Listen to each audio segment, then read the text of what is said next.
ऐसा कर घर आवेरा, ऐसा कर घर आवेरा और धंधा चोरी का, इतने गोते काहे खाता जब तू अपना भूल न होता। अंतर्जामी जानत साचा, अंतर्जामी जानत साचा, मन में एक ऊपर वाचा, इतने गोते काहे खाता जब तू अपना भूल न होता। तू का प्रभु देश विदेश भरिया खाली नहीं, इतने गोते काहे खाता जब तू अपना भूल न होता। पांडुरंगा करो प्रथम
छुटे का इतने बुद्धे का एखादा जल दुआ पुन्हा पुण्य होता.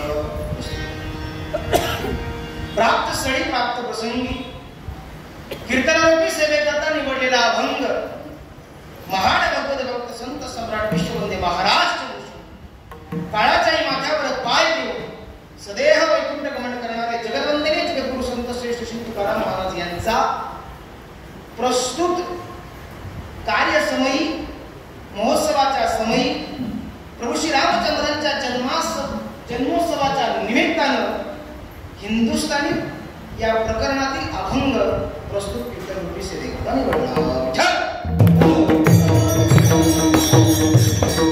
प्रस्तुत अभंगाच्या माध्यमातून श्री महाराज जड जीवाला उपदेश करतायत, संदेश देतात, नवे नवे ईश्वर प्राप्तीचा पर्याय सांगतायत, मार्ग सांगतात की बाबा रे तुला जर जीवनात काही करावंसं वाटत असेल तर असं कर ज्याच्याने भगवान परमात्मा प्राप्त होईल. का सांगतायत महाराज? या अभंगामध्ये दुहेरी भाषा आहे.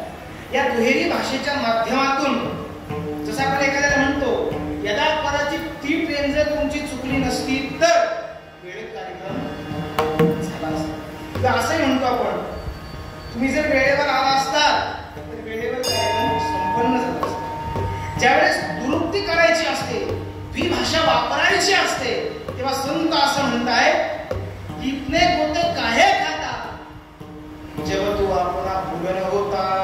अरे जर तू तुझ्या मूळ स्वरूपाला जमला असतस तर एवढ्या जन्म मरणाच्या फेऱ्या तुला घालायला लागल्या नसत्या. काय कर ऐसा कर घराविराम. परंतु आम्ही जे करतोय, जी भक्ती आम्ही करतोय ती वरवांगी भक्ती आहे. आम्ही जे कर्म आचरतोय ते कर्म फक्त वरवर दिसत आहे, अंतरंगामध्ये भलतच काहीतरी चालू आहे. लक्षात ठेवा, समाजाला ते दिसत नसेल पण अंतर्जामी जानत साचा उपरे मन में एक ऊपर वाचा. तो भगवान परमात्मा अंतरची घेतो गोडी, सर्व काही जाणतो. म्हणून लक्षात ठेवा, निष्काम कर्म करता प्रवृत्त व्हा आणि तो भगवान परमात्मा काय करा अंतरंगामध्ये समाविष्ट करा.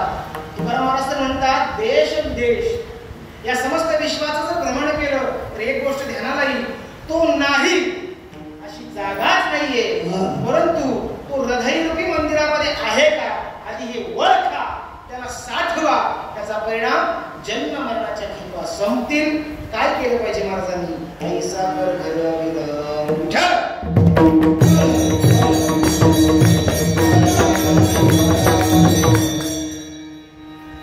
खरं तर बोलायचं काय हा पहिला प्रश्न का?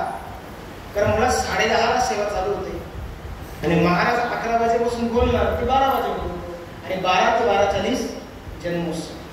आता माझ्याकडे उरला किती? मोजून 40 मिनिट. तर 40 मिनिटांमध्ये आपल्याला चिंतन मांडायचे. आता या 40 मिनिटांमध्ये मला चिंतन कोणासमोर मांडायचे?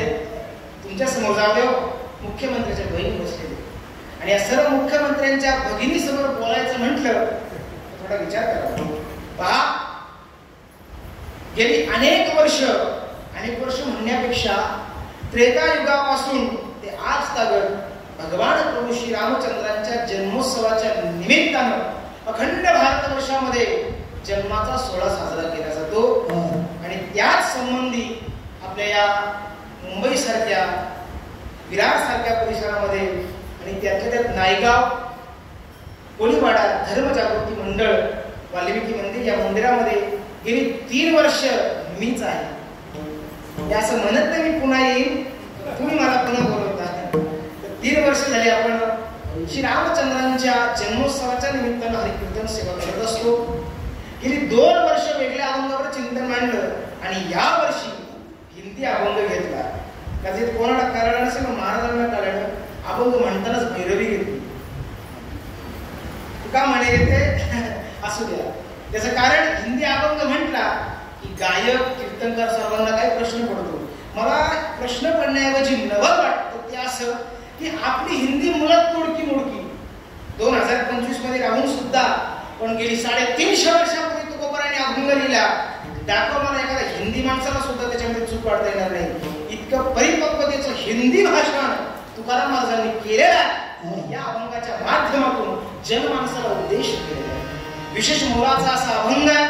अभंगावर बोलण्यापूर्वी परिचय तो असा की धर्मजागृती मंडळ यांनी केलेला आयोजित हा संपन्नेमध्ये असणारा सोहळा श्री गुरुवर्य गणेश महाराज शास्त्री यांच्या मार्गदर्शनाने पारायण सोहळा संपन्न होत असतो आणि आजच्या दिनी हरिकीर्तन सेवा करून त्या कार्यक्रमाची सांगता होत असते। या मंदिरामध्ये विविध पद्धतीने वेगवेगळ्या उपक्रमांचे आयोजन केले जातं। त्यातल्या त्यात आजचा रामनवमीचा सोहळा आणि या सोहळ्याकरता ग्रामस्थ मंडळ नायगाव, कोलीवाडा, नवे सप्ताह कमिटी, विनेकरी बाबा असतील, माझ्यासोबत आलेले जितेंद्र महाराज शिरोसे असतील, आमचे दोन्ही बंधुराज नरेश महाराज असतील, गणेश बाबा असतील, दोन्ही मृदंग वादक असतील, आमचे महाराज असतील, आदी करून सर्व महिला वर्ग, सर्व पुरुष वर्ग अधिक विलंब न करता अगदी मोजक्या वेळेत आपल्याला काय करायचं, चिंतन मांडायचं आहे। परंतु तत्पूर्वी चिंतन मांडण्यापूर्वी आपल्या सर्वांना विनंती आहे, सर्वांगाचे कान करून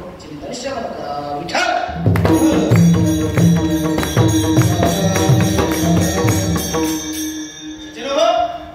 त्रेतायुगापासून ते कलियुगापर्यंत 2025 पर्यंत लाखो वर्ष झाली, परंतु हा सोहळा तितक्याच दिमाखात, तितक्याच आनंदात आणि तितक्याच वैभवात संपन्न होतो।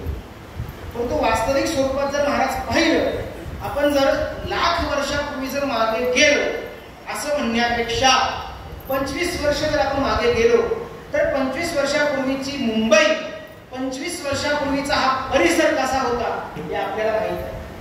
25 वर्षापूर्वी असुशिक्षितपणा होता, लोक अशिक्षित होती, अज्ञानी होती, नवे कर्मकांडापेक्षा अंधश्रद्धेला जास्त प्राधान्य होतं। 25 वर्षापूर्वी 25 वर्षापूर्वी लोक शिकलेले नसतील, लोकांकडे पैसा नसेल, पैसा सोडा 2 वेळच्या अन्नाची सुद्धा काय होती त्या ठिकाणी सुविधा योग्य नव्हती। इतकी हलाखीची परिस्थिती असताना सुद्धा स्वतःच्या पोटची खळगी न भरता लोकांनी आपल्या खिशातील पैसा काढून असे सोहळे साजरे केले। म्हणे की त्या काही लोक श्रीमंत नव्हती, त्या काही लोक शिक्षित नव्हती, तरी देखील आपली परंपरा, आपला धर्म, आपली संस्कृती टिकून ठेवली, म्हणून 2025 पर्यंत ती आपल्यापर्यंत येऊन पोहोचली। जर त्या लोकांनी संघर्ष केला नसता तर यदा कदाचित हे सोहळे राहिले नसते। आज आपल्याला इतकं सुंदर जीवन लाभलेलं आहे की आज कुणाला विचारायची गरज नाही, कुणाची परवानगी घ्यायची गरज नाही, 4 माणसं एकत्र येतात आणि सोहळा साजरा करतात। तो काळ असा होता की अल्लाउद्दीन खिलजी हे महाराष्ट्रात आला आणि महाराष्ट्रात आल्यानंतर महाराष्ट्राच्या मातीला बेचिराग करून गेला। अफजल खान आला, शाहिस्ते खान आला, औरंगजेब आला, असे अनेक असुर या महाराष्ट्राच्या मातीत आले आणि यांनी काय केलं, महाराज आपली संस्कृती कुठेतरी संपवण्याचा प्रयत्न या मुघलांनी केला। कुतुबशाही होती, आदिलशाही होती, निजामशाही होती, या सर्वांनी मुघलशाहीने काय केलं, हिंदू धर्म कुठेतरी लोप पावला पाहिजे म्हणून तर संभाजी महाराजांचं शिरकमल जेव्हा धडापासून वेगळं केलं, त्यावेळेस गुढीपाडव्याच्या दिवशी तो प्रकार करण्याचं कारण कुठेतरी हिंदू धर्म बाटला गेला पाहिजे, कुठेतरी हिंदू धर्म डळमळीत झाला पाहिजे, कलंकित झाला पाहिजे, यांचे प्रयत्न होते, यांचे प्रयत्न होते। परंतु तरी देखील त्या काळातल्या लोकांनी हार न मानता, इंग्रजांना न जुमानता, मुघलांना न जुमानता, चोरून लपून का होईना पण आपले सण साजरे केले, म्हणून आजपर्यंत आपल्यापर्यंत ते येऊन पोहोचले, आपल्यापर्यंत आले। तेव्हा कुठे आम्हाला आमची परंपरा, आमची संस्कृती, आमचा धर्म करायला विठ्ठल।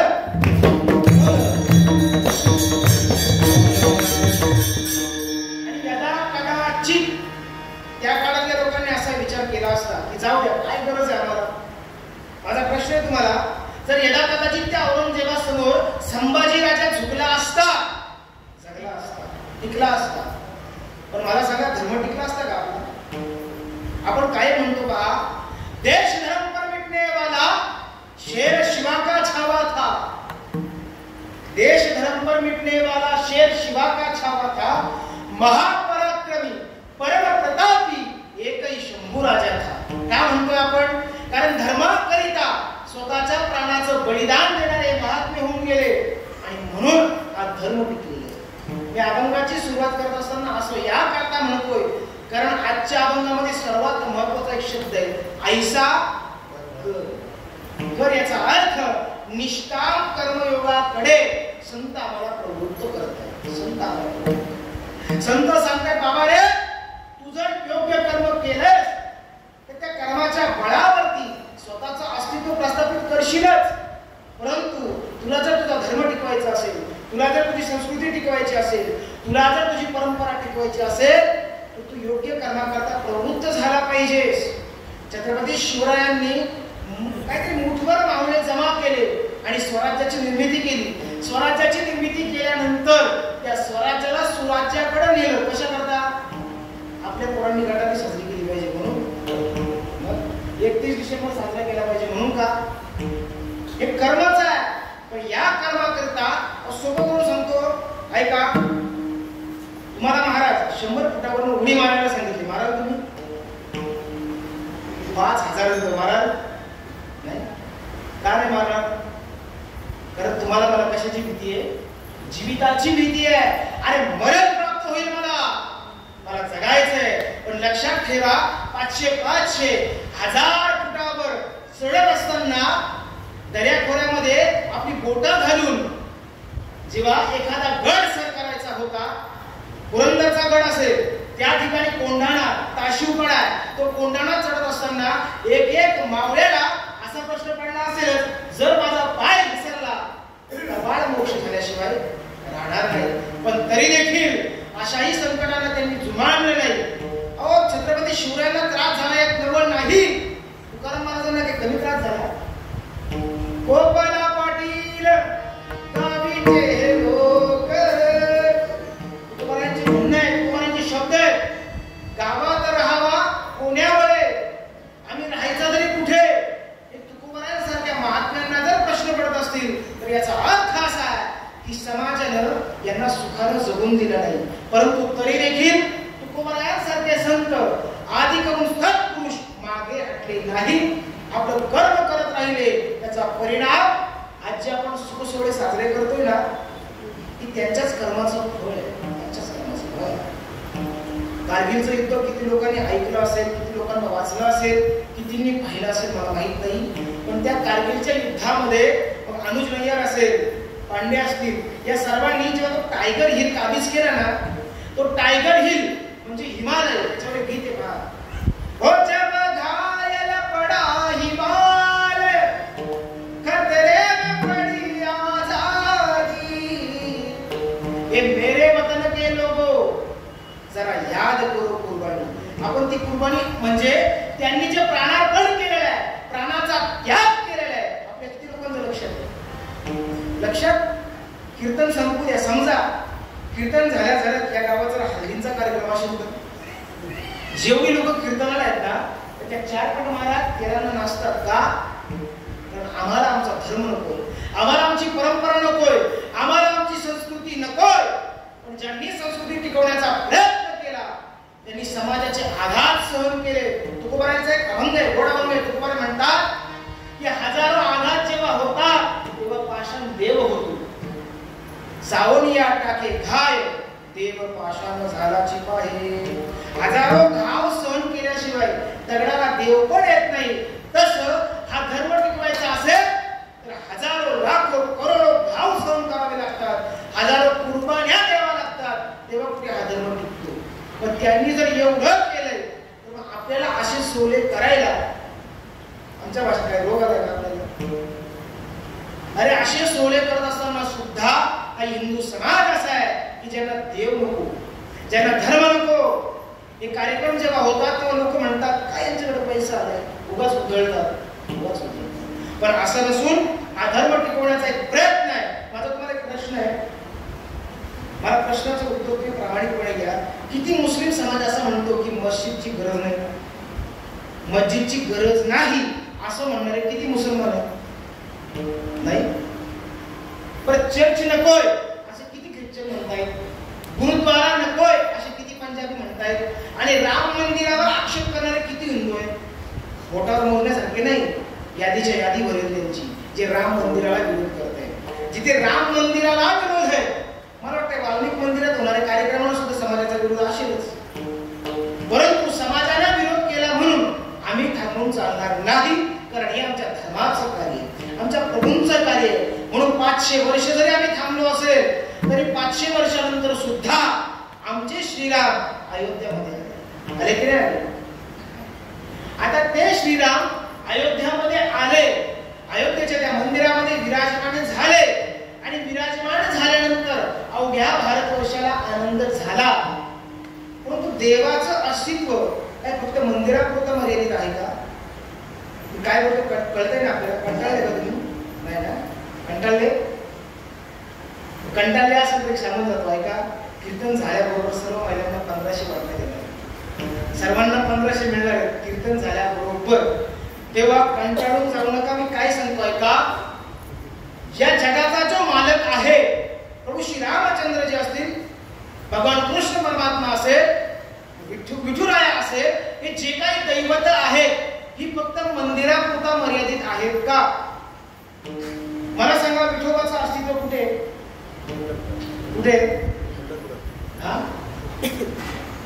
मी प्रमाणासाठी विचारले बरं का. विठुरायाचं अस्तित्व कुठे कुठे? विठ्ठल जळी स्थळी भरला,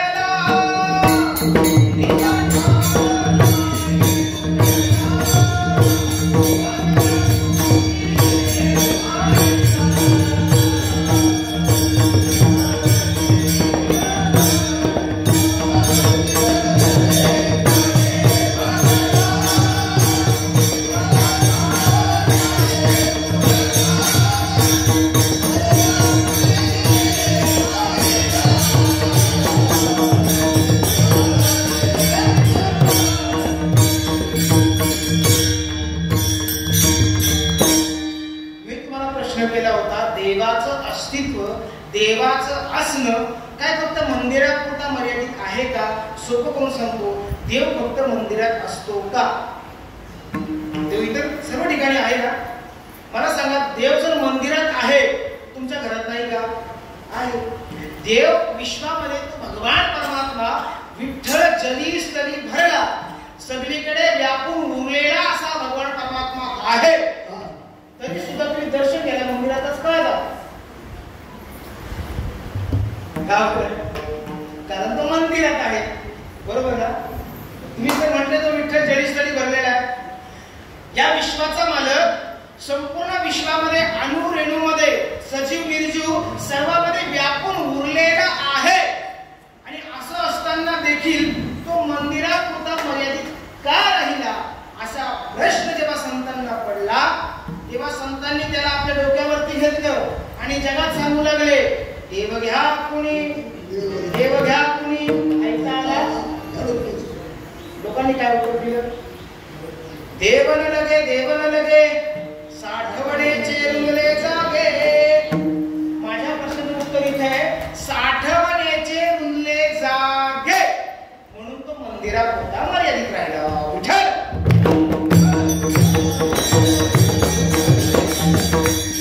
तुमच्याकडे देव साठवायला जागा नसल्यामुळे तो फक्त मंदिरापुरता मर्यादित राहिला. सोपं करून सांगतो ऐका.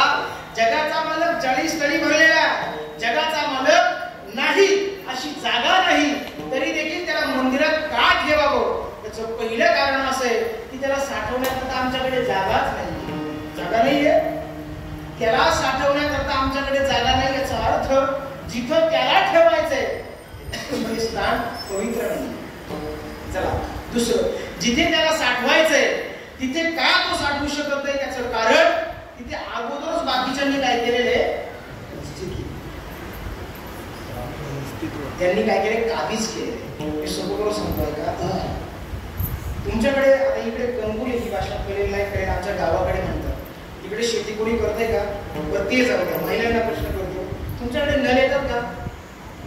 नळाला पाणी येतं? ते पाणी तुम्ही कशात साठवता? मग त्या हंड्यामध्ये साठवण्याच्या अगोदर हंड जर भरलेला असेल तर तुम्ही काय करता?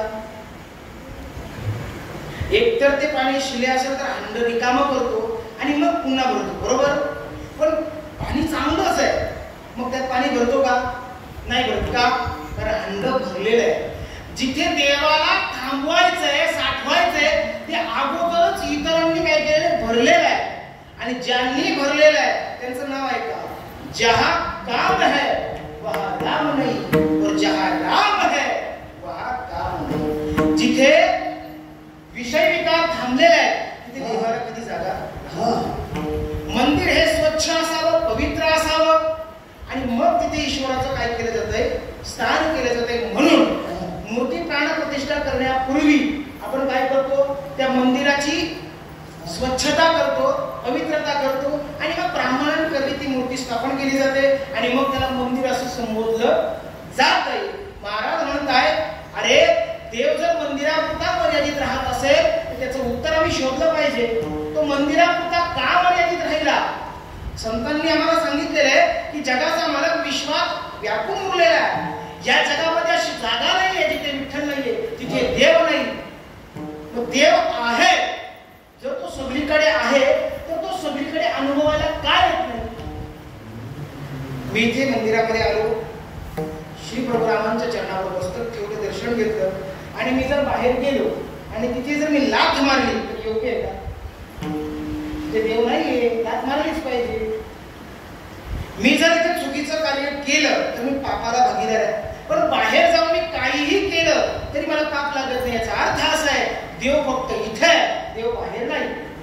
बरोबर? तुमचं काय म्हणणं आहे?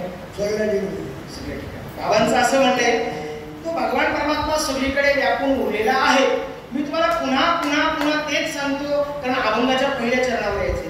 ईश्वर हा सगळीकडे व्यापून उरलेला, तो सगळीकडे आहे, तरी देखील तो मंदिरातच का? अजून एक प्रश्न विचारूनच आपल्याला कीर्तन पूर्ण करायचं. तुमच्या घरात देव खोलीत असतो, बेडरूम मध्ये असतो की देवारात असतो? देवारात असतो. का? देव खोलीत का नको? दूर लागेल. मग देव हा तुमच्या घरातल्या देवाऱ्यात आहे, पण तो घरातल्या कुठल्या प्रकारच्या बेडरूम मध्ये नाही, बाथरूम मध्ये नाही, तो स्वयंपाक खोलीत नाही, पण तो देवाऱ्यातच का आहे? तुमच्याकडे उत्तर. महाराज, बाथरूम मध्ये म्हणाल तर ती अशुद्ध जागा आहे, बेडरूम मध्ये म्हणाल तर ती संसारिक जागा आहे, आणि स्वयंपाक खोलीत म्हणाल तर सगळीकडे धूरच धूर आहे, तिथे देवाला जागा नाही. मग तिथे देवाला जागा नाही, तिथे देवाला जागा नाही, मग तिथे देव नाही का? ज्या बाथरूम मध्ये आपण अशुद्धता पाळतो तिथे सुद्धा देवाचं अस्तित्व आहे, त्या बेडरूम मध्ये सुद्धा देवाचं अस्तित्व आहे. पुढचं बोलू, स्मशानात सुद्धा त्याचं अस्तित्व आहे. विठ्ठल.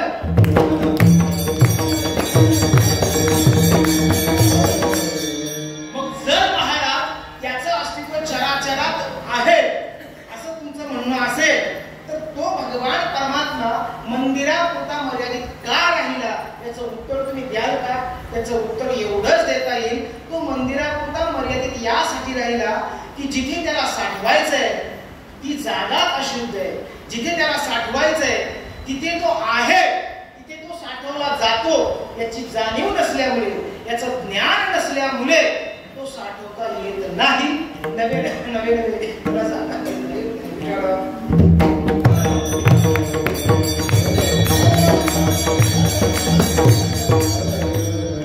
मला सांगायचं काय, जिथे त्याला साठवायचंय तिथे मुळातच विषय विकारांनी काबीज केलेलं आहे. जिथे त्याला साठवायचंय मुळातच तिथे काय अशुद्धता आहे, तिथे तो साठवता येणार नाही, तिथे तो साठवता येणार नाही. मग जर त्याला तिथे थांबवायचं असेल, तिथे साठवायचं असेल, तर आम्ही काय केलं पाहिजे? काय केलं पाहिजे? मला आम्ही असं काही केलं पाहिजे की तिथे तो भगवान परमात्मा येईल. तो मंदिरापुरता मर्यादित न राहता तो जगाचा मालक, विश्वात जो व्यापून उरलेला आहे, तो जगाचा मालक खऱ्या अर्थाने या मंदिराकरता नाहीये, तो जगातल्या त्या मंदिराकरता आहे जिथे त्याची जागा असून देखील बाकीच्यांनी बेरा टाकलेला आहे, आणि त्या बाकीच्यांना तिथून काढायचंय आणि तिथे त्याला थांबवायचंय. त्याकरता आम्ही काय केलं पाहिजे? काय केलं पाहिजे महाराज? नाही, महाराज म्हणतात त्याकरता तुम्हाला दोन गोष्टी करणं गरजेचं आहे. तेच सांगतात महाराज अभंगाच्या पहिल्या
आपल्याकडे अभाव असल्यामुळे मी धावतं घेऊन प्रवेश केलेला आहे. पण मी पण प्रवेश करताना उलटा प्रवेश केलेला आहे. तुमच्या पहिल्यांदा काहीच लक्षात आलं नाही, तुमचे चेहरे सांगताय, पण आता तुमच्या लक्षात येईल. पहा मी काय म्हटलं, मी जवळजवळ 10 ते 15 वेळा एक शब्द वापरला, तो देव मंदिरापुरताच मर्यादित का राहिला. मला वाटलं कदाचित तुमच्या लक्षात येईल. तुम्हाला झाले सवय 1500 काढायची महिन्याच्या महिन्याला, त्याच्यामुळे तुमच्या लक्षात काय आलं नाही. आता लक्षात येईल. पहा मी 2 वर्ष इथे कीर्तन केली. मी पहिल्या वर्षी कोणता अभंग घेतला होता कोणी सांगेल? नाही सांगू शकत. म्हणून तुम्हाला फक्त प्रसाद आहे आणि आम्हाला पाकिट आहे. त्याचं कारण तुम्ही लक्षात ठेवत नाही. मी पहिल्या वर्षी अभंग घेतला होता धर्मरक्षामया अवतार घेतला, आणि दुसऱ्या वर्षी घेतला होता अम्मासाठी अवतार. पहिल्या वर्षी मी मला सांगितलं होतं की या जगाच्या मालकाचं जे अवतीर्ण आहे, या विश्वामध्ये जे प्राकट्य आहे, त्याच्यावरचं कारण काय. भगवद्गीता सांगते यदा यदा हि धर्मस्य ग्लानिर्भवति भारत अभ्युत्थानम धर्मस्य तदात्मानं सृजाम्यहम्. धर्माचं रक्षण करण्याकरता तो भगवान परमात्मा अवतार घेतो. धर्मरक्षा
प्रभू श्री रामचंद्रांच्या नावानं दगड तरली, विश्व तरलं.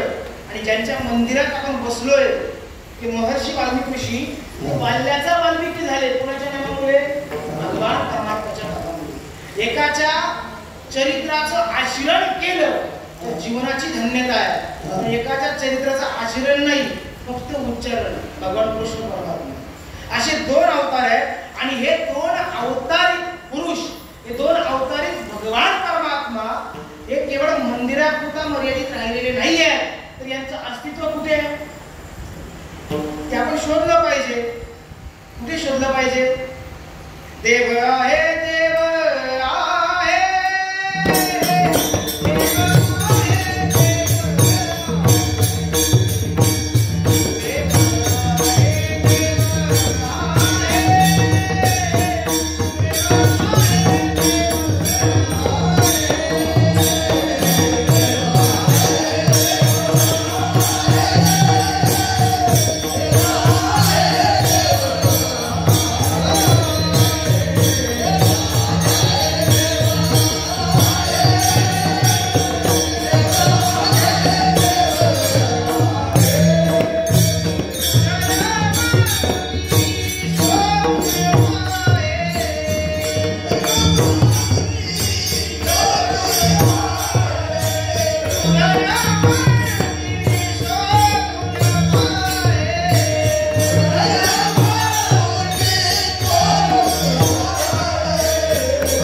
च्या वारीला म्हणजे आषाढी कार्तिकीला न जाता भलतीकडेच का जातात? त्याचं कारण तो आहे, पण आहे याची जाणीव नसल्यामुळे तो असून नसल्यासारखा झाला.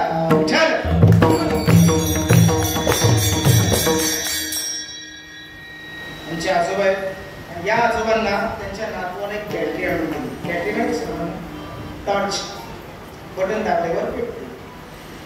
आजोबांना दिली. आजोबांना सांगितलं, बाबा लाईटचा काही भरोसा नाही, लाईट कधी पण जाते, रात्री तुम्हाला उठावं लागतंय, ती बॅटरी तुमच्याकडे राहू द्या. आणि बाबांना ती बॅटरी दिल्याबरोबर तो मुलगा विचार केला त्याच्या कामाला.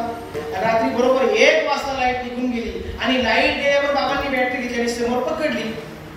उजेड काही पडेना, प्रकाश काही येईना.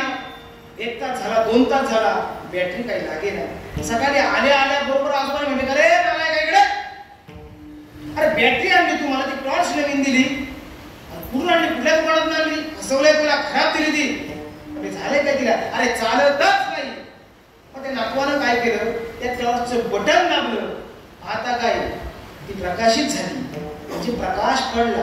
ते म्हटले, कसं काय?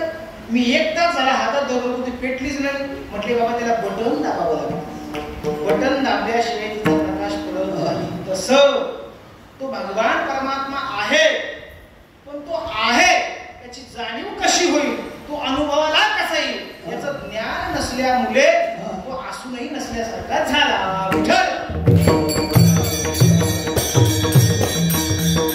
याकरता तो भगवान परमात्मा जर जाणीवेला यायचा असेल, तो भगवान परमात्मा अनुभूतीला यावा असं वाटत असेल, तर ऐसा कर की घर आवे राम. आता घर म्हणजे आपलं घर नाही सांगितलं, घर म्हणजे हे हृदयरूपी जे मंदिर आहे, हे हृदयरूपी घरामध्ये तो भगवान परमात्मा अनुभूतीला आला पाहिजे, असं काहीतरी कर. मग असं जर करायचं असेल तर और धंदा चोरही का. मी अगोदरच म्हटलं, जिथे त्याला साठवायचंय तिथे बाकीच्यांनी जो डेरा घातलेला आहे, बाकीच्यांनी जे काबीज केलेलं आहे, ते विषय विकार, त्यांची हकलपट्टी करा, तो भगवान परमात्मा राहायला शिल्लक राहणार नाही. ठीक आहे महाराज, तुम्ही म्हटलात की जर असं काही करा की तो भगवान परमात्मा काय झाला पाहिजे, अनुभूतीला आला पाहिजे. काय करायचं आम्ही? और धंदा चोरही का, म्हणजे काम धंदा सोडून द्यायचा, म्हणजे देव अनुभवायला येईल. चालेल ना? जे जे गव्हर्नमेंट नोकरी आहेत त्यांनी आपली नोकरी सोडायची, आणि ज्यांचे वडापावचे चहाचे धंदे त्यांनी धंदे बंद करायचे. देव आल्याशिवाय राहणार नाही. बरोबर ना? मी काय बोलतो कळतंय ना तुम्हाला? तुम्ही सगळे धंदेवाडी माणसं आहात, काम धंदेवाडी माणसं आहात. मी जर नोकरीने म्हटलं तुमची नोकरी सोडून द्या, देव भेटणार तुम्हाला, चालेल? तुम्ही म्हणा देव नाही भेटला तरी चालेल, नोकरी सोडणार नाही. तुम्हाला म्हटलं तुमचा धंदा संपवून टाका, धंदा बंद करा, देव भेटणार, चालेल तुम्हाला? चालणार नाही महाराज. दिवसाला 4-4, 5-5 हजार घ्यायची सवय झाली आम्हाला देव नको, पण धंदा मी सोडणार नाही. बरोबर? मग महाराज इथे हा धंदा किंवा ही नोकरी सांगत नाही. ज्या अर्थी महाराज कर सांगतायत त्या अर्थी कर्म करायला सांगतायत, निष्काम कर्माप्रती प्रवृत्त व्हायला सांगतायत, ते सोडायला सांगत नाही. काम सोडा, धंदा सोडा, याचा अर्थ बाकीचे रिकामटेकडे धंदे सोडा, आणि काम सोडा म्हणजे वासना सोडा. काम सोडा म्हणजे इच्छा सोडा, आणि काम सोडल्यानंतर, इच्छा सोडल्यानंतर ईश्वर आल्याशिवाय राहत नाही.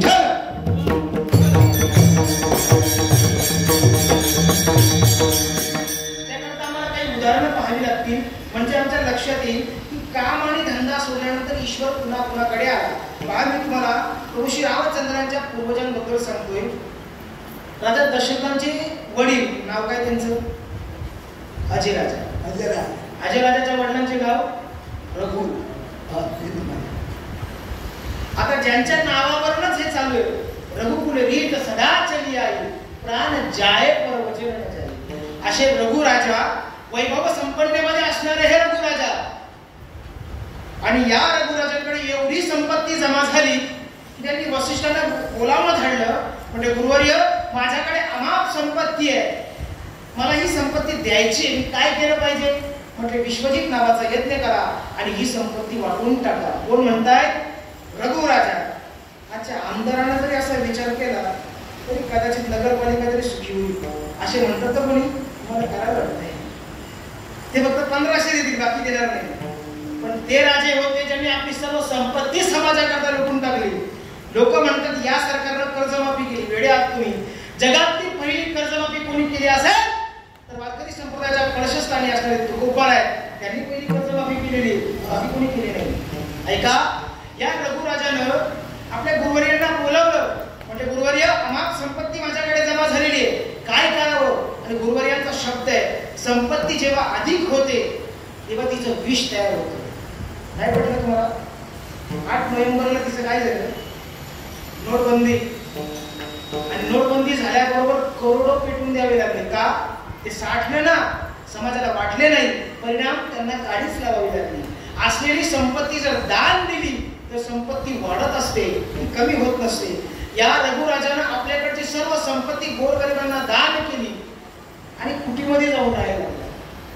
कुटीमध्ये जाऊन राहिला. आणि त्याच राज्यामध्ये एका गुरुकुळामध्ये काही विद्यार्थी शिकत होते आणि नेमकी त्या विद्यार्थ्यांची शिक्षा पूर्ण झाली आणि गुरुवर्यांनी सांगितलं की उद्या तुम्हाला सर्वांना काय करायचंय, आपली शिक्षा पूर्ण करून आपापल्या घरी जायचंय. उद्या तुमचं काय होणार? आपल्या भाषेत सेंड ऑफ. उद्या तुमचं इथं असणारं शिक्षण, 12 वर्षाचं शिक्षण पूर्ण झालंय, तुम्ही आपापल्या घरी जाऊ शकता. सर्व विद्यार्थ्यांनी असं ठरवलं. पूर्वी पद्धत होती, गुरुनं जर शिकवलंय तर गुरुला गुरुदक्षिणा द्यावी. प्रत्येक विद्यार्थ्याला ठरवलं काही ना काही आपल्या गुरुवर्यांना द्यावं. कारण आपल्या गुरुवर्यांनी आपल्याला काय केलेले, दीक्षा दिलेले, ज्ञान प्रदान केलेलं आहे. प्रत्येक विद्यार्थी विचार करतोय काय द्यावं, काय द्यावं. कुणी जंगलातनं फळं आणतोय, कुणी बांबूची चटई बनवतोय, कुणी आपल्याकडे असणारी चांगली शॉल बनवतोय. आता या सर्व विद्यार्थ्यांमध्ये एक कौस नावाचा विद्यार्थी होता.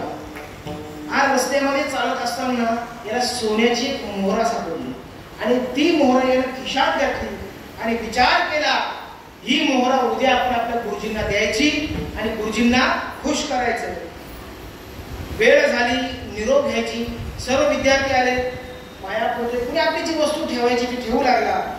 पण कौस मात्र असा, तर माणसाकडे सोना असला, पैसा असला का तो नम्रतेने येत नाही. तो असा आला आणि म्हटले, गुरुवर्य बोला काय पाहिजे तुम्हाला? त्याला माहिती आपल्याकडे सोन्याची मोहर आहे. अभिमानाने म्हणू लागला, बोला काय हवंय तुम्हाला? ते म्हटले, अरे कालपर्यंत इतका नम्र, चरणावर मस्तक ठेवायचा, नजरेला नजर न देणारा पोरगा आज ताठ मानेला विचारतोय काय हवंय? काहीतरी गडबड आहे. म्हणून गुरुवर्यांनी अंतर्ज्ञानानं जाणलं, याच्या खिशामध्ये एक सोन्याची मोहर आहे. शुभगुरु सांगू, ज्याच्याकडे 1 लाख असतात ना त्याच्या उद्या जास्त असतात, पण ज्याच्या अकाउंटला करोडो असतात ना तीच लोक नम्र असतात. ज्याच्याकडं अचानक आलंय, आमच्या भाषेत जमीन विकून आलंय, ते फार तापले. त्याची चालण्याची जगण्याची दृष्टीच वेगळी आहे. पण जे गर्भ श्रीमंत असतात, म्हणजे आईच्या पोटात गर्भधारण झाल्यानंतर जो लाखो करोडो इश्वरीचा मालक असतो ना तो नम्र असतो. रतन टाटा हे नम्र होते. पण सरकारी नोकरीवाले म्हणजे सगळ्यांनाच बोलत नाही, पण ज्यांच्याकडे थोडाफार पैसा आहे ते गर्विष्ठ असतात. तसं एकच सोन्याची मोहर आहे, पण विचारतोय काय हवंय? गुरुवर्यांनी जाणलं याच्या खिशामध्ये एकच सोन्याची मोहर आहे. म्हणजे कौस मला काही नको, 13 कोटी सोन्याच्या मोहर आल्या. पाहता काय, कौस चक्करून पडला. कारण 13 कोटी शब्द त्याने त्याच्या आयुष्यात कधी ऐकलाच नव्हता. आता विचार केला, 13 कोटी सोन्याच्या मोहर आणायच्या कुठून? आता राजाची शरणागती पत्करली पाहिजे म्हणून तो कौस त्या राज्याचा राजा म्हणजे रघुराजाकडे गेला. आणि रघुराजाकडे गेल्यानंतर पाहतो तर काय, एका कुटीमध्ये रघुराजा त्यांच्या पत्नीनं तांदळाची पेज, कळते तुम्हाला? तांदळाची पेज असते बघा, पेज माहिती आहे तुम्हाला? ती तांदळाची पेज पीत होता. आणि या कौसानं पाहिलं आणि विचार केला, अरे ज्याच्याकडे 13 कोटी सोन्याच्या मोहरा मागायला आलोय त्याची काय परिस्थिती आहे? तो तांदळाच्या पाण्याची पेज पितोय. हा जर असा भिकारी झालाय, मला काय देणार? म्हणून परत माघारी फिरणार. थोडं राजाने आवाज दिला, अरे कौस इकडे. म्हटले, तुझ्या गुरुकुळामध्ये, तुझ्या आश्रमामध्ये मी आलो होतो तेव्हा एक हरिणी ब्याली होती. तिची पाडसं चांगली आहेत का रे? कोण म्हणतोय? राजा. मी म्हटले बरी आहेत ती. मग इकडे कसं काय येणं केलं? नाही म्हटले आलो होतो, पण जाऊ दे आता माझं काम होणार नाही, निघालो. अरे असं कसं होणार नाही? काय हवं तुला? माग. म्हटले काय नाही, माझ्या गुरुवर्यांनी मला 13 कोटी सोन्याच्या मोहरांची मागणी केली, ती तुमच्याकडनं मिळवावी या अपेक्षेने आलो होतो. पण तुमचं वैभव पाहिलं, झोपडीत तुम्ही राहता, तुम्ही काय देणार काय? जा उद्या सकाळी ये, सकाळी तुला 13 कोटी सोन्याच्या मोहरा देतो. कोण म्हणताय? रघुराजा. आपल्याकडे जर अशी मागणी केली असती तर आपल्या खिशात, म्हणजे आमच्या खिशात सध्या काहीच नाही,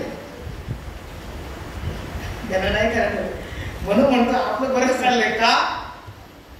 जन हे सुखाचे दिल्या घेते याचे.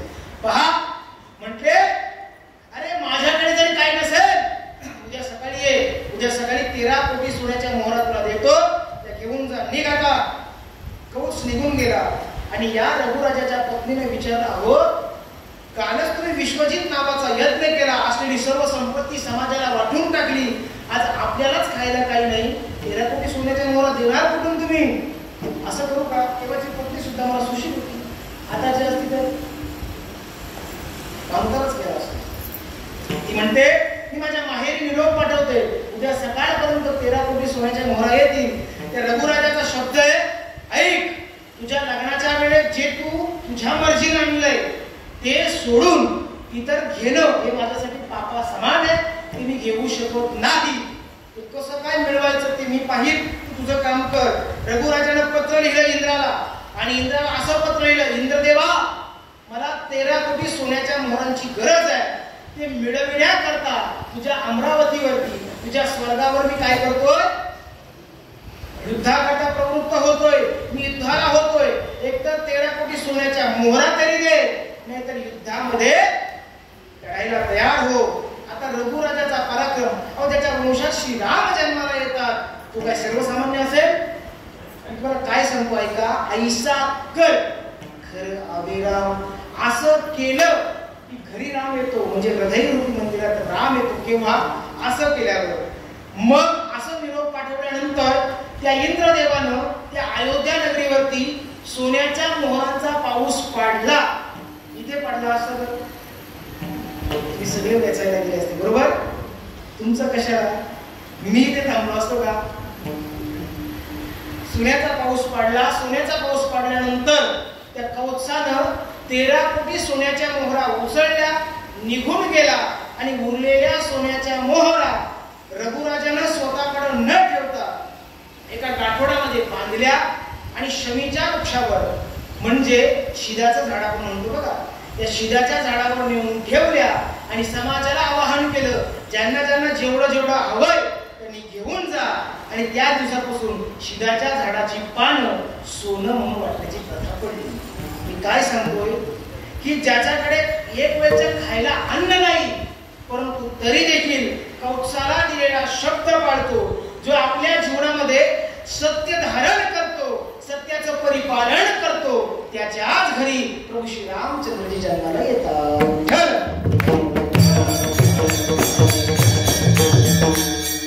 ऐसा कर म्हणजे काय करा, असे कर्म करा की ते कर्म करत असताना त्या कर्म बळावरती भगवान पांडुरंग परमात्मा तुमच्याकडे आला पाहिजे. त्याकरता तुम्हाला काम सोडायचंय. काम म्हणजे वासना सोडायची. वासना ही दुःखाला कारणीभूत आहे. वासना ही संकट आणत असते. वासना ही जन्म मरणाच्या यातना देत असते. ती वासना सोडा. ती वासना सोडली, काम सोडला, इच्छा सोडली, इतर धंदे सोडून दिले की तो भगवान परमात्मा आपल्याकडे येत असतो. याकरता काय करा, ऐसा कर घर आवे राम और धंदा सब छोर ही काम. त्या भगवान परमात्म्याला हृदयामध्ये स्थापित करा, त्याची ओळख करून घ्या, त्याची जाणीव करून घ्या. आणि त्याची जाणीव जर करून घेतली नाही तर जन्म मरणाच्या येळझारा घालाव्या लागतील. याकरता महाराज उपदेश करतायत, जागृत करतायत अभंगाच्या दुसऱ्या चरणात.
जब तू अपना भूल होता, इतने गोते काय खाता जब तो अपना भूल होता.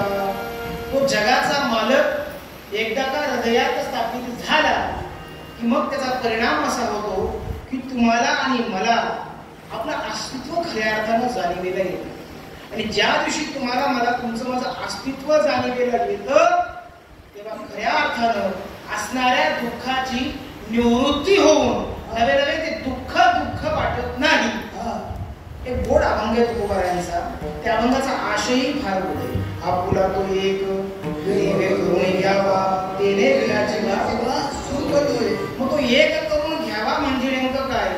तो भगवान परमात्मा या सर्व विश्वाला व्यापून उरणारा तो एकच तत्व आहे. आणि तो भगवान परमात्मा माझ्या हृदयात आहे. जो आत्मस्वरूपाने नांदतोय तो ईश्वरच आहे याची खऱ्या अर्थाने ओळख झाली की मग महाराज म्हणतायत की दुःख राहत नाही. त्याला ज्ञानोबारांची ओवी आहे.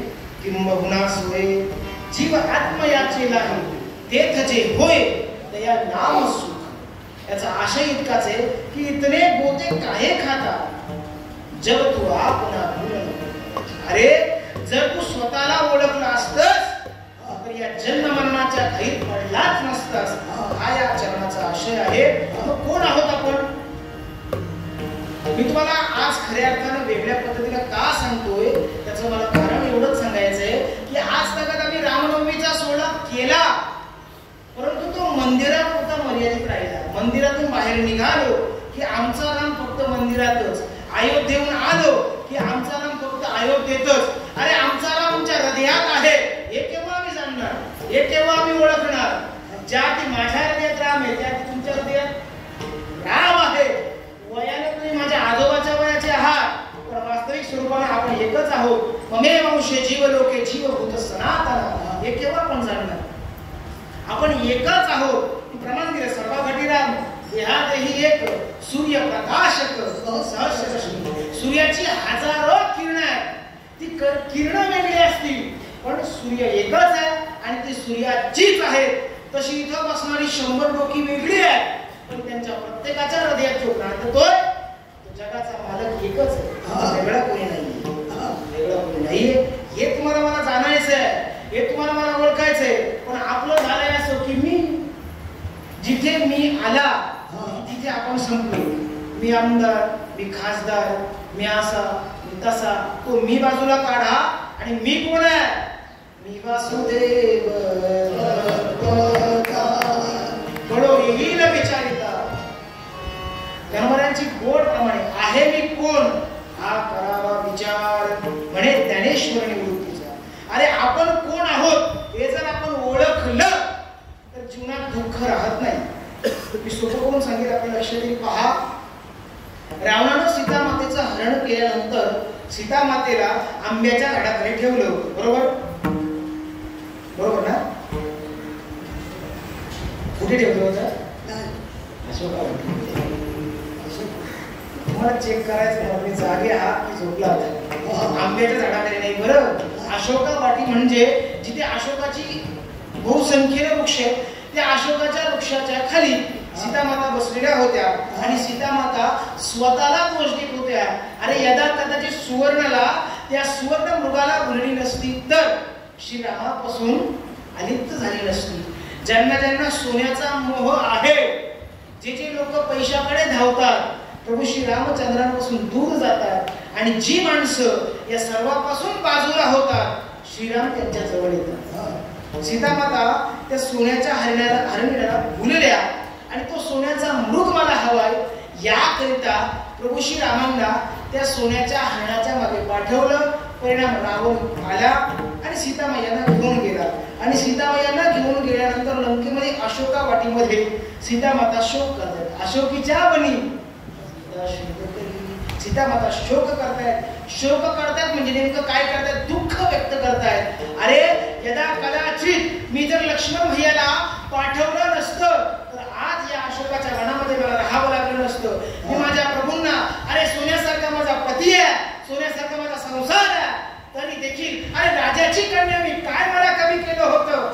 पण सोन्याच्या चोरीला फिरली आणि आज या दुःखाला कारणीभूत ठरली आणि रावणाच्या यातना मला सहन करावे लागतील याकरता स्वतःला दुःख व्यतीत करतायत कोण? सीता माता. आणि हे सर्व जाणलं माता पार्वती आणि पार्वती मातेनं जाणल्यानंतर पार्वती माता म्हणू लागली, अरे या प्रभू श्री रामांना काही वेळ लागले का?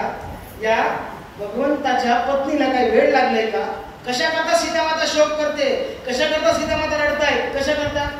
रावणाकडे आहे म्हणून. मला सांगा, सीता माता रावणाच्या घरी होत्या की स्वतःच्या मुलाच्या घरी होत्या? रावणानं नेल्यानंतर सीता माता रावणाच्या अशोक वाटिकेमध्ये होत्या की स्वतःच्या मुलाच्या घरी होत्या की स्वतःच्या सेवकाच्या घरी होत्या? हे सीता मातेंना जसं कळालं तसं मी कोणी सूरज नाही, हे माऊली कोणी माऊली नसून मी वासुदेव तत्वता, मी ईश्वराचा अंश आहे आणि मीच ईश्वर आहे हे ज्या दिवशी कळेल त्या दिवशी दुःखाची निवृत्ती होते. विठ्ठल. पार्वती माता आल्या आणि पार्वती माता आल्यानंतर त्या सीता मातेला सांगू लागल्या, तू रडते कशा करता? रडते कशा करता म्हणजे कसा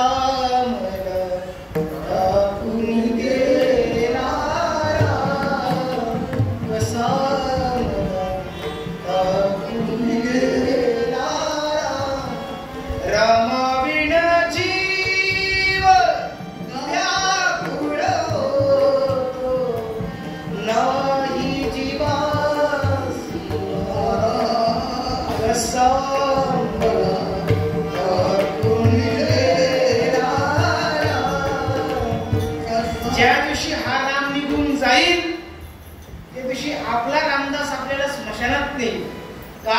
तर आपल्यातला राम निघून गेला.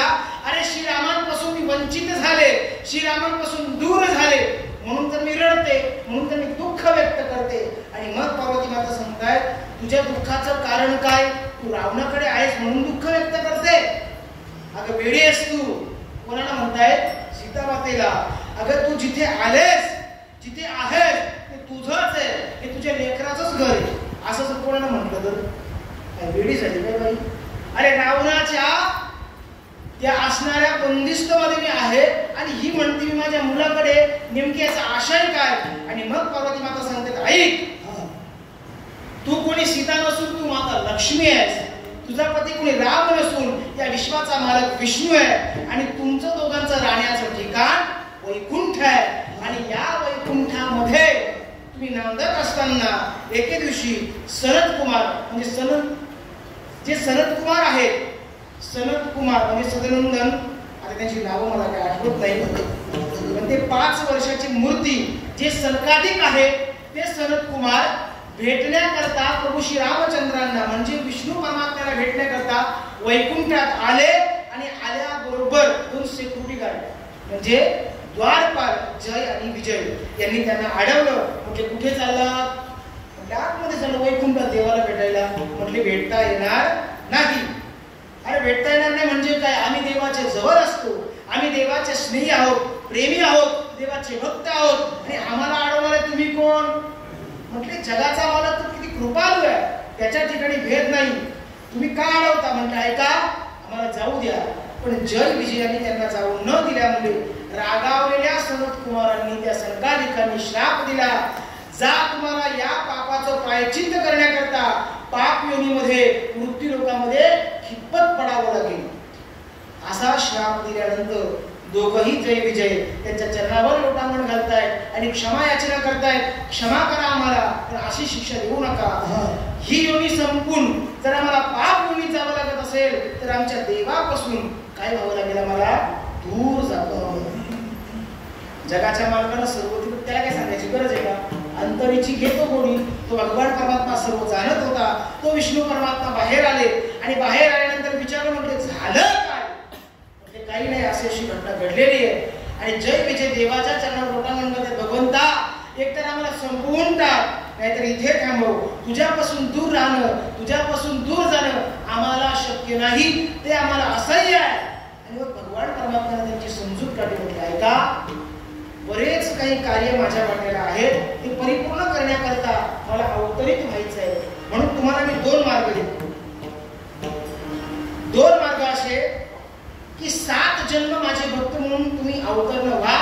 7 जन्म माझे भक्त म्हणून तुमचा अवतार पूर्ण झाला की पुन्हा तुम्ही वैकुंठात या. दुसरा मार्ग 3 जन्म घ्यावे लागेल, पण 3 जन्म माझा शत्रू म्हणून जन्माला यावं लागेल. 3 जन्म राक्षस म्हणून जन्माला यावं लागेल आणि मग तुमची मुक्तता होऊन तुम्ही पुन्हा इथे या. त्या विजयाचं असं म्हणणं आहे, देवा तुझे शत्रू म्हणून आम्ही जन्माला येऊ असं शक्यच नाही. आम्ही तुझे भक्त आहोत. 7 जन्म तुझी भक्ती करू. पण जो जय होता तो म्हणतो, अरे वेडा आहेस तू विजय. अरे 7 जन्माची वाट पाहणार कोण? आणि 7 जन्म भक्ती करूनही देव मिळेल याची गॅरंटी नाही. पण जर 3 जन्म शत्रू म्हणून जन्माला आलो तर 3 जन्मामध्ये आपल्याला मारण्याकरता स्वतः देवाला यावं लागेल. ऐसा कर घर आवे राम. स्वतः जगाचा मालक आपल्याला मारण्याकरता येईल. दुसरं कारण त्याच्या हातून मुक्ती मिळेल. 7 जन्मापेक्षा 3 जन्म केव्हाही सोयीस्कर.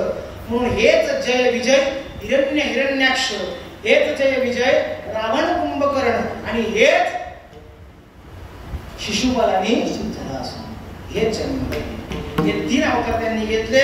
म्हटले हा जय आणि विजय म्हणजे कुंभकर्ण आणि रावण आहेत. म्हणजे तुमच्या द्वाराचे रक्षक द्वारपाल आहेत, म्हणजे तुमचे सेवक आहेत. रावण कोणी तुमचा शत्रू नाही, कुंभकर्ण कोणी तुमचा शत्रू नाही, तो तुमचा सेवक आहे. हे जेव्हा कळालं की मी कोणी सीता नसून मी लक्ष्मी आहे, आता मात्र तिच्या लक्षात आलं. रावणानं किती उड्या मारल्या तरी रावणाचा अंत कुणाच्या हातून आहे? प्रभू श्री रामचंद्रांच्या हातून आहे. सुखो सांगू, चित्रपट पाहत असताना आता काय होईल, आता काय होईल, पण ज्याला अगोदर पिक्चर पाहिले तो सांगतो अरे आता असं होईल बरं का, आता असं का, त्याला सगळं माहित आहे. तसं आता पूर्ण युद्धाची नीतीच कळाली की प्रभू श्री रामचंद्रजी रावणाला मारणार, प्रभू श्री रामचंद्रजी कुंभकर्णाला मारणार. म्हणून रावणानं एकदा श्रीरामांचं स्वरूप बदललं. रावण न राहता श्रीरामांचं रूप धारण केलं तरी सीतामातेला बोलवू शकला नाही. प्रभू श्री रामचंद्रांचं शिर बनवून आणलं की पहा प्रभू श्री रामचंद्रांचा वध झाला तरी सुद्धा सीतामातेचा विश्वास डळमळला नाही. एवढंच काय, लक्ष्मण भैयाला शक्ती लागली तरी सुद्धा विश्वास डळमळला नाही. कारण माहित होतं की या इंद्रजिताचा अंत लक्ष्मणाच्या हातून आहे. एवढं कळाल्यानंतर दुःख राहील का? तसं मी ईश्वराचा अंश आहे, मी ईश्वरा समान आहे, मीच ईश्वर आहे, हे कळाल्यानंतर दुःख राहील का? आणि हे संतांना कळालं म्हणून तुका म्हणे गर्गवासी का तुकोबाला अशी मागणी करतात? जन्म मरणाच्या यातना माहित असून सुद्धा तुकाराम महाराज अशी मागणी यासाठी करतायत की तुझं गुणगान आम्हाला गायचंय आणि म्हणून आम्ही धर्तीवर येणार. कारण हे भगवंता तू आणि मी काही वेगळा नाहीये. हे करायला नसेल तो सोपं करून सांगतो. प्रभू श्री रामचंद्रांना एकतर लहर आली प्रश्न विचारायची. आणि प्रश्न कोणाला विचारावा? शाळे माणसाला. वेड्याला प्रश्न विचारून चालेल का? म्हणजे मी शान आहे तुम्ही असं नाही. बरं, बुद्धिमत्ता वरिष्ठ म्हणून प्रभू श्री रामचंद्रांनी हनुमंतरायांना प्रश्न केला. म्हणजे हनुमंतराया अविरतपणे माझी सेवा करताय तुम्ही, तर तुम्ही माझ्या मावशीचा मुलगा नातवंड काहीच नाही आपलं, तरी देखील तुम्ही माझी सेवा करताय. यामागचं कारण काय? माझी वेळ संपत आलेली आहे. आपल्याला जन्मोत्सव साजरा करायचा आहे 10 मिनिटांमध्ये. म्हणून मी धावतं घेतो आणि हा विषय थांबवून पुढच्या प्रवासाला सुरुवात करतो. पहा, प्रभू श्री रामचंद्रांनी जेव्हा प्रश्न केला, हनुमंता तुझं आणि माझं नातं काय? हनुमंतराय म्हणतात, देवा तुझं नातं विचारशील ताई, देहाच्या संबंधाने मी तुझा दास आहे, जीवाच्या संबंधानं मी तुझा अंश आहे, आणि आत्मस्वरूपानं विचारशील तर तू आणि मी एक आहोत. तसं तो भगवान परमात्मा जीव आणि शिव जेव्हा एक रूप होता तेव्हा खऱ्या अर्थानं सुख प्राप्ती होते. म्हणजे जन्म मरणाच्या दुःखाची निवृत्ती होऊन हे जन्म सफल वाटेल. मिळालेला जन्म भजनाकरता मिळाला याची अनुभूती येईल. याकरता सत्कर्म करा. पण आपलं असं झालंय की आपले जे कर्म आहेत ना महाराज, म्हणजे मांजरचं कसं आहे, मी दूध पिते मला कोणी पाहत नाही, सर्व विश्व तिला पाहते. तुमचे माझे जे कर्म चालू आहे त्या कर्मात जी गफलत झाली ती भगवान परमात्म्याला सर्व माहिती आहे. तुम्ही आम्ही पूजा करतो, तुमची माझी पूजा ही वरपांगी आहे की त्याला कळते. अंतर्जामी जानत साचा मन में एक ऊपर वाचा, आपल्या मनात एक आहे आणि आपल्या मुखामध्ये एक आहे. पण तसं न करता सत्कर्म करा. आणि ते कर्म कोणते? ईश्वर प्राप्तीचं कर्म करा. कारण ईश्वर प्राप्तीचं कर्म करणं म्हणजे तो ईश्वर हृदयात स्थापित करणे. जगामध्ये अशी जागाच नाहीये की तिथे ईश्वर नाहीये. तुकाराम महाराज म्हणतात की तो सगळीकडे व्यापून भरलेला असा भगवान परमात्मा कधीतरी वेगवेगळ्या रूपाने अवतीर्ण होतो. बरोबर म्हणतात की अनंत रूपे अनंत वेशे देखील व्याप्यासी. तो भगवान परमात्मा कधी श्रीराम होतो, कधी कृष्ण परमात्मा होतो, कधी विठ्ठल होतो, कधी खंडोबा होतो. अनेक रूप धारण करतो, पण तो एकच आहे. आणि त्याच्याशिवाय या जीविताचं हित नाहीये, या जीविताचं हित नाहीये, जीवनाचं सार्थक नाहीये. त्याकरता काय करा? ऐसा कर घर आले राम. आणि त्या प्रभू श्रीरामांच्या जन्माचा सोहळा म्हणून आज आपण एकत्रित जमलोय. आपण थोडं भजन करू आणि भजनानंतर जन्म सोहळा साजरा करून असणाऱ्या सगळ्या विराम देऊ. विठोबा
जन्माला येणारा अवताराला येणारा भगवान परमात्मा आता मंदिरात पुरता मर्यादित न ठेवता तो हृदयरूपी मंदिरात आम्ही स्थापित करू. आणि त्याचा परिणाम सर्व विश्वाला रामरूप आम्ही करू, सर्व विश्वाला राम स्वरूप पाहू. आणि मग ज्या दिवशी आम्ही सर्व विश्वाला राम स्वरूप पाहू ना, त्या दिवशी मला वाटते महाराष्ट्र बलात्कार होणार नाही. त्याचं कारण जो श्रीराम आम्ही आमच्या बंधूमध्ये पाहतो, आमच्या आई वडिलांमध्ये पाहतो, तो परिस्थितीमध्ये पाहिल्याशिवाय राहणार नाही. अरे माझ्याच श्रीराम आहे, दादा तुमच्यातही भगवान प्रभू श्रीरामचंद्रचे इथे बसणाऱ्या सर्व महिलांमध्ये तो माझा भगवान परमात्माच वास्तव्य आहे. ज्या दिवशी अनुभवाला येईल ना, तेव्हा परस्त्री ही माते समान, परस्त्री ही बहिणी समान, परस्त्री आई समान, मुली समान आम्ही जाणल्याशिवाय राहणार नाही. याकरता माझी हात जोडून कळकळीची विनंती आहे, तो एकदा हृदयात त्याला स्थापित करा, त्याशिवाय गत्यंतर नाही. असा हा भगवान परमात्मा हृदयात स्थापित करण्यापूर्वी तो या विश्वात कसा अवतीर्ण झाला ऐका. ज्याच्या वेळेस धर्माला ग्लानी येते, ज्याच्या वेळेस धर्म कोलमडू लागतो, ज्याच्या वेळेस या पृथ्वीवर पापाचा थैमान वाजला जातोय, त्या वेळेस ही धरणी माता, ही वसुंधरा गायीचं स्वरूप धारण करते आणि त्या विद्यार्थ्या समोर जाऊन सांगत असते की सो सवेना भार मजलाता. धर्माचं त्या ठिकाणी असणारं अस्तित्व संपलेलं आहे आणि बुडविला धर्म, अधर्म झाला भार. आणि काय करा, मला सोसवेना भार मजलाता, या पापाचा भार मला सहन होत नाही, पापाचा भार हलका करा. म्हणून भगवान परमात्म्याला विनंती केली जाते, विधाता आदी करून सकळ देव हे भगवान विष्णूची याचना करतायत. भगवान विष्णू परमात्म्याला याचना केली जाते, भगवंत आता अवतार घ्यायची वेळ झाली आणि म्हणून मी अवतीर्ण व्हा आणि या पृथ्वीवर असणाऱ्या पापाचं थैमान जे मासलेलं आहे ते संपवून पुण्याचा सुकाळ करा, याकरता भगवान परमात्म्याला याचना केली जाते. तो भगवान परमात्मा येण्याकरता तिथी निवडतो, येण्याकरता वार निवडतो, दिवस निवडतो आणि बरोबर या चैत्र महिन्याच्या शुक्ल नवमीला भगवान परमात्मा प्रकट होता. मग प्रकट व्हायचं असेल तर कुणाकडे प्रकट व्हावं? ऐसा का घर आवेरा. आता इथे जर बोलायचं झालं तर भगवान परमात्मा कुणाच्या घरी आले? भगवान परमात्म्याचं प्रकटीकरण झालं, जन्म सोहळा झाला, तो मला वाटतं रावणाच्या घरी झाला असेल, बरोबर? मग राजा दशरथांच्या घरी झाला. अयोध्येमध्ये भगवान परमात्मा येतात. कोणत्या अयोध्येमध्ये? या अयोध्येमध्ये भगवान परमात्मा येतात. आता या अयोध्येमध्ये येत असताना मग अयोध्येमध्ये घर निवडायचंय. मग कोणाचं घर निवडलं? राजा दशरथाचं घर निवडलं. आणि राजा दशरथाचं घर निवडल्यानंतर भगवान प्रकट झाले. पण माझा प्रश्न आहे, अयोध्येमध्ये राजा दशरथ सोडून बाकीची लोक राहत नव्हती का? राहत होतीच ना. तरी देखील तो राजा दशरथाच्या घरी जन्माला येतो. त्याचं कारण हे राजा दशरथ म्हणजे पूर्वजन्मीचे कश्यप आणि अदिती, पूर्वजन्मीचे मनु आणि शतरूपा यांनी भगवान परमात्म्याची हजारो वर्ष तपश्चर्या केली, हजारो वर्ष नाम साधना केली आणि भगवान परमात्म्याला प्रसन्न करून वर प्रदान केलं. भगवंता, आमची इच्छा आहे की आमच्या पुढे जन्माला यावं आणि त्यांचा तो वर पूर्ण करण्याकरता ह्या जन्मी त्या ठिकाणी दशरथ राजांच्या आणि कौशल्या मातेच्या पोटी भगवान परमात्मा प्रकट होण्याचा निर्धार करतायत.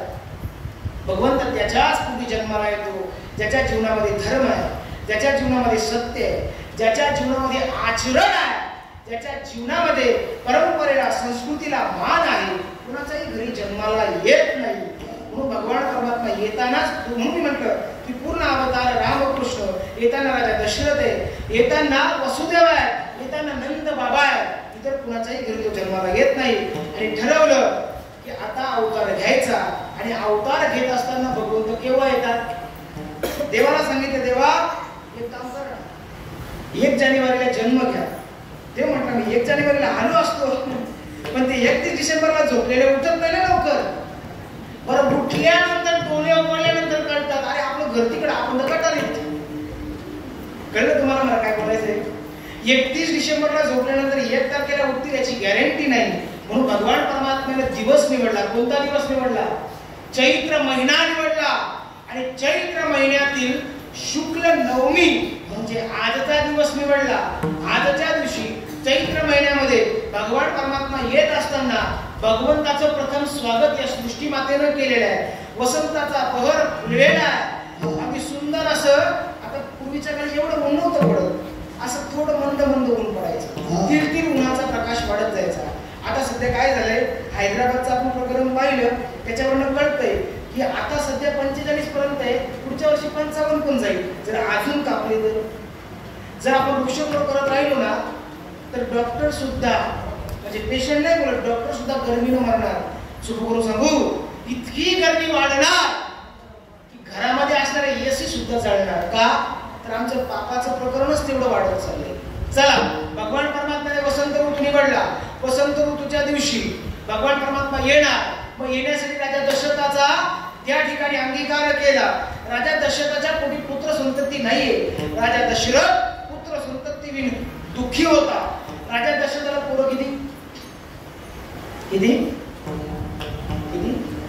4. नाव सांगा. काय? राजा दशरथाला पोरं किती? 4. आणि संतान किती? संतान किती? पोरं 4 आणि संतान 2. कसं काय? ऐका, राजा दशरथांना पोरं 4 होती पण संतान 5 होती. कशी काय? शांता नावाची पहिली मुलगी आणि त्या पहिल्या मुलीला ब्राह्मणाला दान दिली आणि त्या ब्राह्मणाला दान दिल्यामुळे त्यांच्या करवी पुत्र कामेशी नावाचा यज्ञ केला आणि तेव्हा राजा दशरथाच्या पोटी 4 लेकरं जन्माला आली. शांता नावाची मुलगी किती लोकांना माहित होती? नाही माहित. त्याचं कारण सांगतो. त्याचं कारण असं आहे, गादीवर विनोदाचार्य उभे केल्यामुळे हा परिणाम होतो. गादीवर विनोदाचार्याने का उभे करू? गादीवर उभा करा वारकरी संप्रदायाचा लेकरू आणि वारकरी संप्रदायाची भाषा जाणणारा, वारकरी संप्रदाय सांगणारा. आणि आम्हाला वारकरी संप्रदाय सांगतोय. नामदेव महाराजांचे उपकार या संप्रदायावरती. नामदेव महाराजांनी प्रत्येक संतांची, प्रत्येक देवतेची जयंती, पुण्यतिथी, नवे नवे कार्य सुद्धा आमच्या नामदेव महाराजांनी लिहून ठेवलंय. म्हणून महाराज सांगतायत की शांता नावाची मुलगी त्या ऋष्यशृंग असं काहीतरी मला आठवत नाही बरोबर नाही, शृंग ऋषींकडनं यज्ञ करून घेतला आणि ऋष्यशृंग असं काहीतरी नाव आहे. शृंग आहे का? ऋष्यशृंग. त्यांना ती कन्या देण्यात आली. त्यांच्या कल्वी तो यज्ञ केला. कोणता? पुत्रकामेष्टी. आता पुत्रकामेष्टी यज्ञ करायचा आहे, पण श्वापदाची गरज म्हणून राजा दशरथ वनात गेले. वनात गेल्यानंतर चुकून त्यांच्याकडनं श्रावण मारला गेला आणि श्रावण बाळ मारला गेल्यानंतर श्रावणाच्या आई वडिलांनी श्राप दिला, अरे हे राजा, जसं आम्ही पुत्र शोकानं मरतोय तसं तुला सुद्धा पुत्र शोकानं मरावं लागेल. राजा दशरथाला आनंद झाला का आतापर्यंत मला संतान होणार हे माहित होतच, पण मला 100% पुत्रच होणार हे शापामुळे खरं ठरणार. सगळीकडे अयोध्येमध्ये आनंद होता आणि आनंद असताना पुत्रकामेष्टी यज्ञ परिपूर्ण झाल्यानंतर या राजाच्या 4ही पत्न्या आता गरोदर राहिल्या. गरोदर राहिल्यानंतर पूर्वीच्या काही डोहाळे पुरवले जायचे. आता गर्भवती कशी राहिले तेही सांगतो ऐका. जेव्हा पुत्रकामेष्टी यज्ञ केला त्यातून हवीर भाग निघाला. तो हवीर नारायण जेव्हा बाहेर आले तो हवीर भाग निघाला. त्याचे भाग केले किती? 3 भाग केले. त्यातील 2च भाग मिळाले. एक भाग उडून गेला. कोण गेला तो? घावल्याने.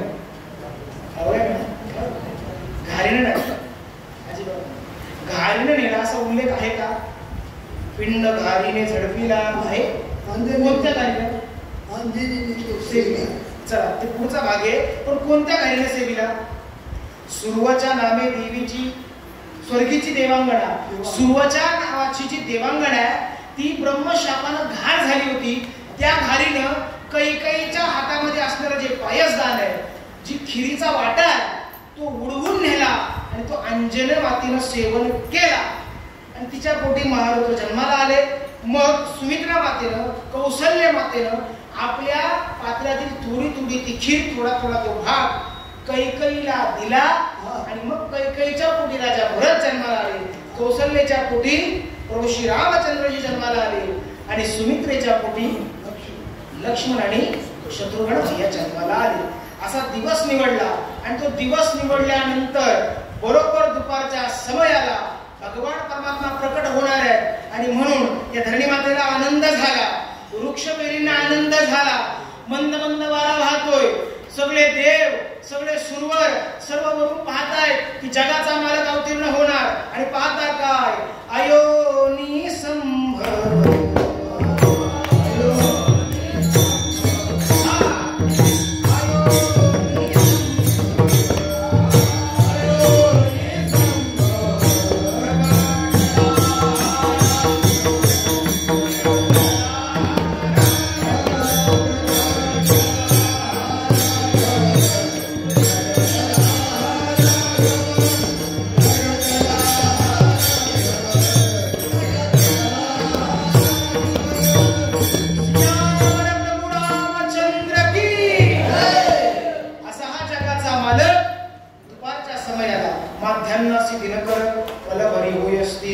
सूर्य मध्यावर आल्यानंतर भगवान परमात्म्यांनी सूर्यवंशामध्ये जन्म धारण केला.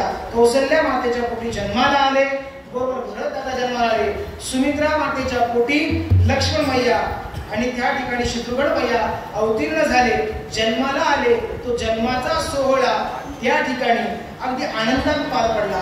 आपण एकदा प्रभू श्री रामांच्या भजनाचा जयघोष करू. ज्ञानेश्वर माऊली भजन होईल, जय विठ्ठल भजन होईल आणि वारकरी संप्रदाय नियमानं जय विठ्ठल भजन झाल्यानंतर ज्ञानोबा तुकोबा भजन होणार नाही. महिला पाळणा म्हणतील. तो पाळणा झाल्यानंतर मग त्या ठिकाणी काही बाबडी अभंग असतील, संप्रदायिक नियमाप्रमाणे तो सोहळा पार पडेल आणि त्यानंतरच प्रसाद मिळेल. आज सगळं उपवासच बनवले ना, जेवण पण केलं.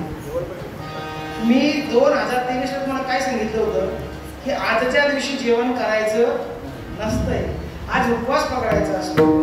माझ्यासोबत आलेले सर्व उपवास आम्ही सर्व उपवास पकडला. मला वाटलं जोरदार घेत असेल उपवासाचा. तुम्ही तर काय बनवले, पनीर चिली का? असू द्या, पुढच्या वर्षीपासून उपवास पकडायचा. का उपवास पकडायचा सांगतो ऐका, हे आपल्या धर्माचं कार्य आहे म्हणून उपवास पकडायचा. सर्वांनी माझ्या मागे सर्व महिलांनी भोजन म्हणायचं. बरं, जे भजन म्हणणार नाही त्यांना भोजन मिळणार नाही. सर्वांनी म्हणायचं. मृदुंगवादक तरबेज वाजवायचं, अजिबात ढिलं पडायचं नाही. असं दणका झाला पाहिजे. तुम्ही असं घाबरू नका. मी समजू शकतो टाळांची टाळाटाळ झाल्यामुळे स्वराची टाळाटाळ होते. टाळाटाळ स्वराची होऊ द्या, टाळाटाळ टाळ्याची होऊ द्या, परंतु भावाची टाळाटाळ होऊ देऊ नका, प्रेमाची टाळाटाळ होऊ देऊ नका. म्हणून प्रेमानं भजन म्हणा. माझ्या मागे सर्वांनी म्हणायचं. बरं,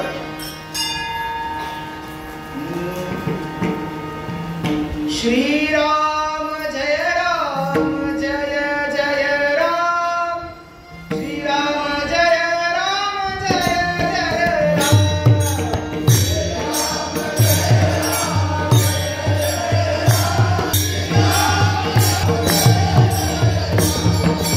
श्रीराम जय राम जय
जगद्वंदने जगद्गुरु संत श्री तुकाराम महाराजांच्या अनुभवावर जसं बोलता येईल तसं बोलण्याचा प्रयत्न केला.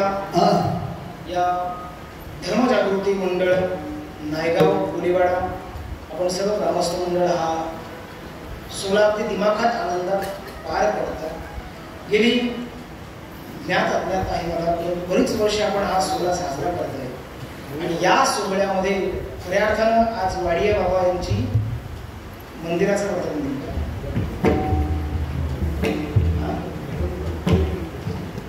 आणि खऱ्या अर्थानं हा सोहळा आपण साजरा करताय. या सोहळ्याकरता दरवर्षी म्हणण्यापेक्षा इथे असणाऱ्या प्रत्येक कार्यक्रमात त्यांचे आशीर्वाद मार्गदर्शन असतं. ते आमच्या गुरुस्थानी असणारे गुरुवर्य गणेश महाराज शास्त्री. खरं तर काही मोठी मंडळी असतात ज्यांच्या मार्गदर्शनाने कार्यक्रम होत असतात. तुम्ही आमच्या त्या वाड्या परिसरात जर कधी गेला तर गुरुवर्य ब्रह्मलीन गोविंद बाबा यांच्या त्या समाधीसमोर अनेक कार्यक्रम होतात. त्या परिसरात गोविंद बाबांच्या मार्गदर्शनाचे कार्यक्रम होतात ना, कायम आम्ही पाहतो त्या कार्यक्रमामध्ये लोक इतका आनंद व्यक्त करतात की स्वतःला झोकून देतात. ही संत मंडळी आपल्याला लाभली. आज बाबांचं वय 70च्या पुढे आहे. बाबा आज येत आहे हे खरं तर आपलं सौभाग्य आहे. पण ते येत आहेत म्हणून केवळ त्यांचा वापर करून घेऊ नका. मग देणाऱ्याने देत जावे आणि घेणाऱ्याने घेत जावे. पण तू घेता घेता एक दिवस त्यांचे हात घे, त्यांचे हात कापा असं माझं म्हणणं नाही. मग जे त्यांनी दिलंय ते घ्या, त्याचा स्वीकार करा आणि त्याचा स्वीकार केल्यानंतर त्याचा अंगीकार केल्यानंतर तेच तुमच्या जीवनामध्ये उपयोगाला येईल. बोलता बोलता एखादा आपला शब्द असेल तो माझ्या बुद्धीचा दोष. आज या कार्यक्रमासाठी मृदुंगवादक असणारे दोनही मृदुंगवादकांना धन्यवाद. गायनाच्या आपण सर्व मंडळी जी सर्व प्रेमी मंडळी म्हणजे गुरुवारी बाबा असतील, सर्व आमचे दोघंही दादा असतील, जितेंद्र महाराज असतील, विनेकरी बाबा असतील, म्हणजे नरेश दादा असतील, आदिप्रमुख सगळं मंडळी महिला वर्ग असतील, आपल्या सर्वांच्या चरणारविंदी नतमस्तक होतो आणि झालेली सेवा भगवान परमात्म्याच्या चरणारविंदी प्रभू श्री रामचंद्रांच्या चरणारविंदी समर्पित करून सांप्रदायिक नियमाप्रमाणे सेवेला पूर्णविराम देतो. पूर्णविराम झाल्यानंतर मग पाळणा होईल. जय विठ्ठल.